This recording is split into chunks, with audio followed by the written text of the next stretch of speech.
Não gosto nem de lembrar, isso aqui é muito ruim, só coisa ruim. A lembrança é de um interno da Fundação Casa do Jardim Amazonas. No dia 12 de agosto do ano passado, uma violenta rebelião tomou conta do local por quase 12 horas. Nos momentos de terror, colchões são queimados, alas inteiras destruídas. Adolescentes mais novos, torturados por mais velhos. Lembranças vivas na memória de quem participou do motim.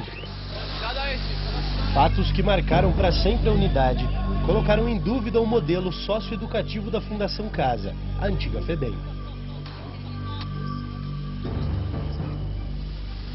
6 meses depois, nossa equipe de reportagem teve acesso exclusivo ao local. Muros altos e sem proteção deram lugar a muralhas com 8 metros de altura. Novas portas de metal e grades nas janelas passaram a fazer parte da paisagem, que cada vez mais se parece com a de um presídio. Longe dos corredores e quartos fechados, a área de lazer também ganhou contornos diferentes. Agora, o espaço é dividido por barras de ferro. Adolescentes com segurança de gente grande. A segurança principal é do próprio adolescente. Nós temos um ambiente muito grande, então havia necessidade de uma ala de contenção. De contenção para quê? Para que seja focado naquele ambiente, em caso de uma indisciplina, ela ser minorizada e não ocorrer o que ocorreu na rebelião. Explodir porque se você tem um ambiente menor, você consegue enxergar, verbalizar e ter uma aproximação maior com esse adolescente que esteja no ato de disciplina naquele momento. Dos 72 internos da época do motim, restaram só 48. A administração elaborou 20 relatórios sobre os envolvidos. 8 casos ainda não foram resolvidos.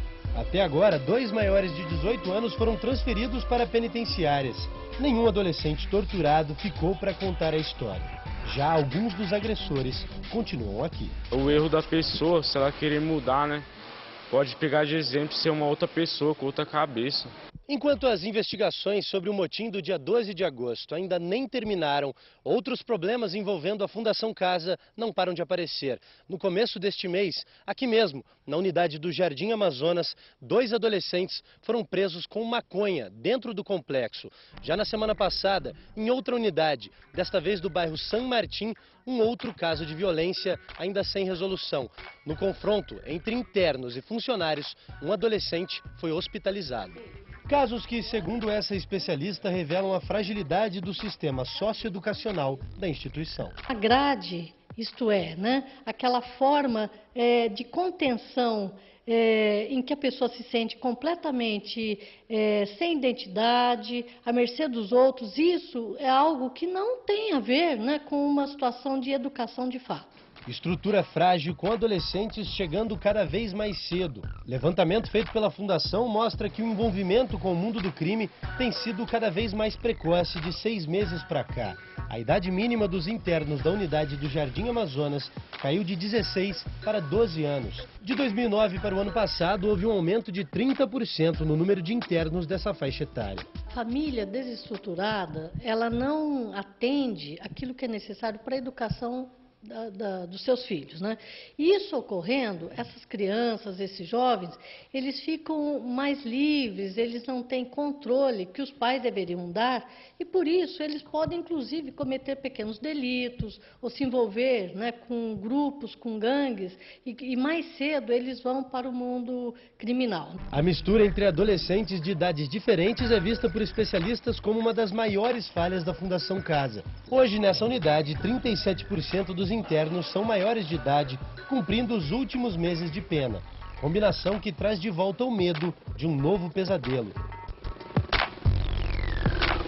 Trabalhar com pessoas é muito difícil você analisar o amanhã. Vão ocorrer se alguma coisa não for feita de fato para mudar, para aquilo ser um lugar de educação, seja um ambiente educacional e não apenas de confinamento. Quem viveu o drama da última rebelião, hoje quer esquecer o assunto. Esses adolescentes preferem contar, em forma de música, uma realidade bem diferente. Quando eu sair daqui, não volto mais pra trás das grandes 100% união. Aqui na Fundação fazendo sempre o... Meu objetivo quando sair desse lugar é trabalhar, ajudar minha mãe, ser um exemplo na minha família. Tudo o que passou, deixar para trás e construir uma vida nova. Um futuro incerto em uma fundação chamada de casa, mas ainda muito longe de um verdadeiro lar. Foram ouvidos 2 funcionários que trabalhavam no supermercado no dia do acidente. Os depoimentos do gerente operacional e do técnico responsável pela manutenção das geladeiras eram considerados fundamentais para a conclusão do inquérito. Eles falaram que a máquina tinha 5 anos de uso e que a manutenção era feita mensalmente, tá certo? E que essa máquina tem probabilidade, tendo manutenção normal, de durar no mínimo 15 anos. Então a máquina, em tese, estava em estado relativamente nova. A participação dos 2 funcionários encerra a série de depoimentos das investigações. Em mais de 2 meses, foram ouvidas 7 pessoas, entre testemunhas, funcionários e familiares. Em dezembro do ano passado, Eloá Ferreira, de 1 ano e 10 meses, morreu eletrocutada depois de encostar em um freezer neste supermercado de vendas por atacado. A criança, que estava com os pais no momento da descarga elétrica, chegou a ser levada ao hospital, mas não resistiu ao choque. A própria avó da menina diz isso, que ela estava bem próxima e não teve como evitar o acidente. A conclusão do inquérito depende agora de um laudo que deve ser emitido nos próximos dias pelo Instituto de Criminalística de Campinas. Com este documento, as investigações vão poder apontar se houve ou não negligência do supermercado no acidente que matou Eloá. O laudo é que vai apontar para nós se houve uma falha da máquina e onde ocorreu essa falha, tá certo?